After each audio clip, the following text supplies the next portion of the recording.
आपला विसरभोळेपणा आपल्या उपयोगाचा ठरलाय असा अनुभव कधी तुम्हाला आलाय का? कदाचित आलाही असेल, पण याच विसरभोळेपणातून एखादा शोध सुद्धा लागू शकतो बरं का. त्यामुळे पुढच्या वेळी जर काही विसरलात तर समजून घ्यायला हरकत नाही की तुम्ही सुद्धा एखादा शोध लावणार असाल.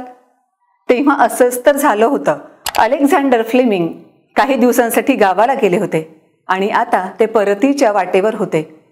त्यांना अचानक लक्षात आलं, आपल्या प्रयोगशाळेमध्ये आपण पेट्री डिशेस स्वच्छ न करता तशाच सोडलेल्या आहेत. या पेट्री डिशेस कशासाठी वापरतात कदाचित तुम्हाला माहीत असेल. जीवाणूंची आणि सूक्ष्मजीवांची वाढ करण्यासाठी या डिशेस वापरल्या जातात. आता गावाला जाताना खरं तर ह्या डिशेस स्वच्छ करून ठेवणं गरजेचं होतं, पण अलेक्झांडर फ्लेमिंग कम्प्लिटली ते विसरून गेले होते.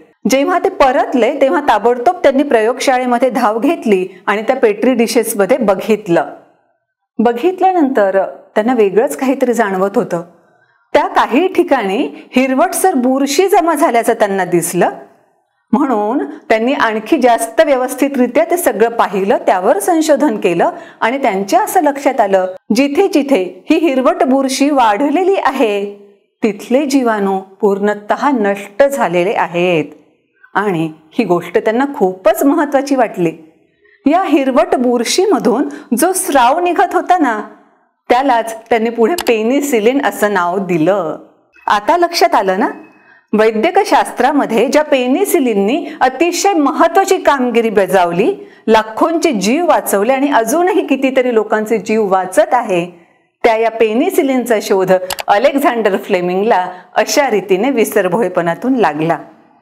मग जेव्हा तुम्ही विसराल तेव्हा आता वाईट वाटून घेण्याची गरज नाही असं तुम्हालाही वाटतंय ना? थँक्यू.